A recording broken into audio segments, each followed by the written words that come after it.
Tiền bạch mò.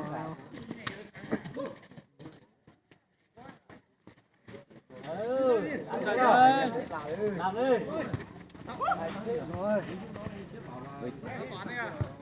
Được chưa? Chắc có phải thật thiệt hả vậy?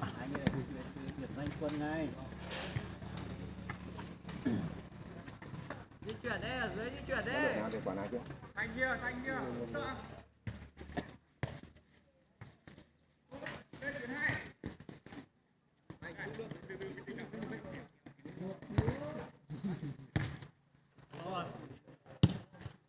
Ơi có thằng nào nó làm không?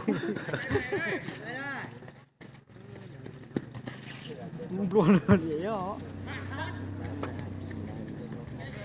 Bây giờ chúng mình chặt mình này vào. Chặt mình này chặt đủ.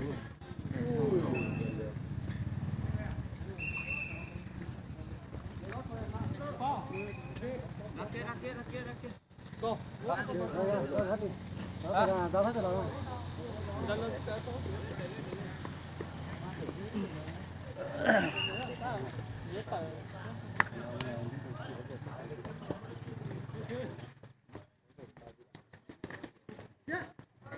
Chú hết. Tuột rồi con nó.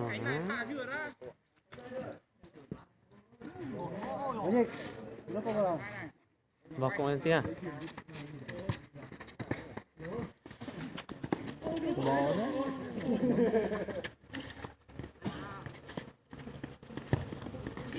Để cho khó nhà trụ hả? Vì trong một khó hết tôi gọi chắc là sao? Dạ.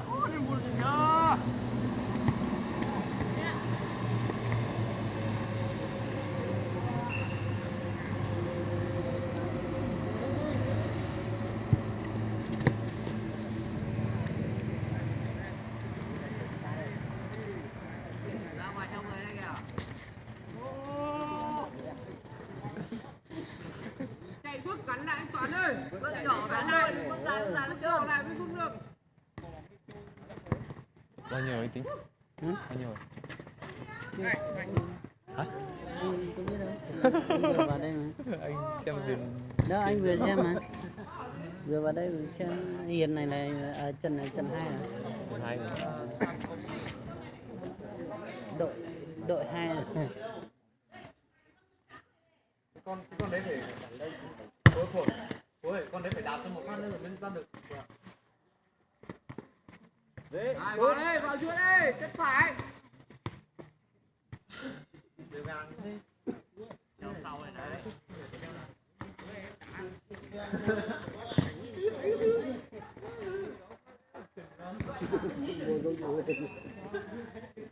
Ăn đợi thì đấy bắt bóng.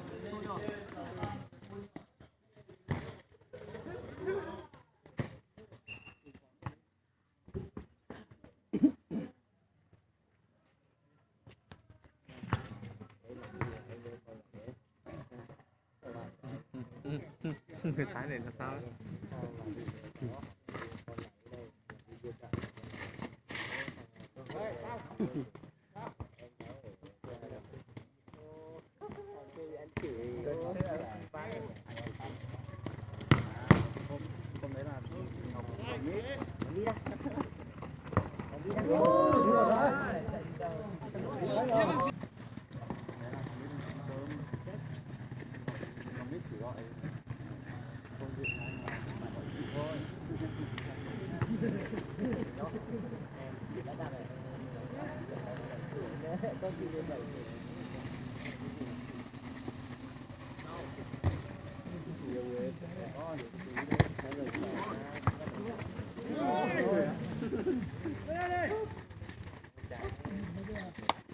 Ôi.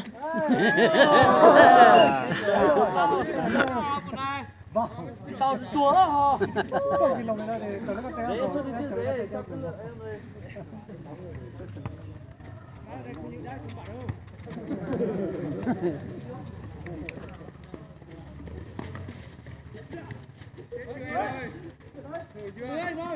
Chị mà, rất chị mà.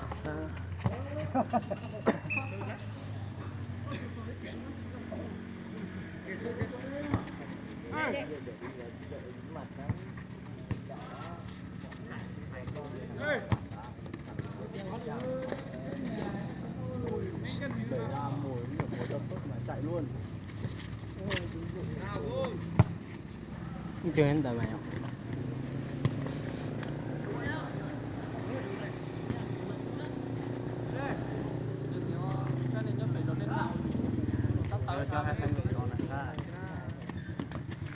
Chứ cái cụ xưa cụ đó thì tóc xưa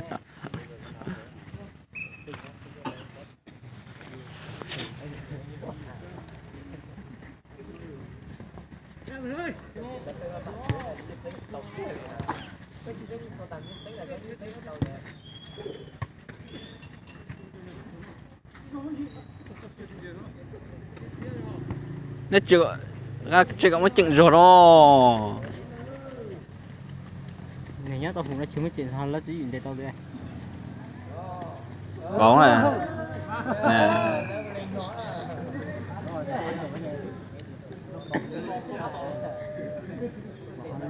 Cái xa dù giờ trên tao lấy dụ nhiên vậy.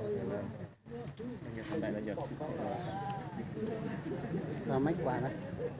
2 quả Bên kia 2 quả nè. vâng Nè tao bắt đầu hả? họ stop lên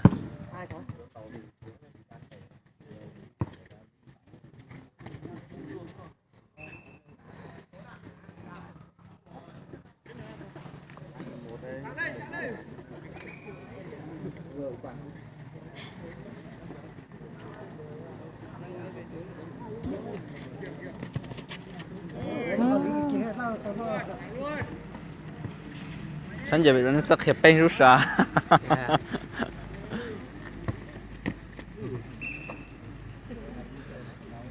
Thành chạy tốc độ lên, Thành tốc độ lên.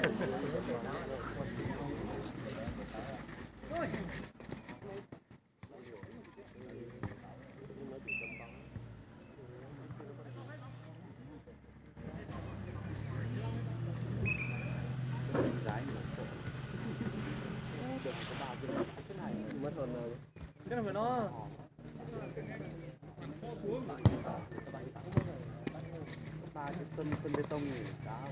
Chùa ta tao hay chú bài à?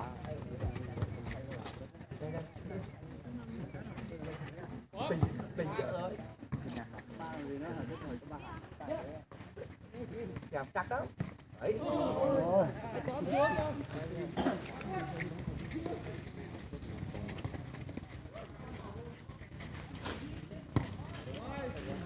Thành. Xuống đi.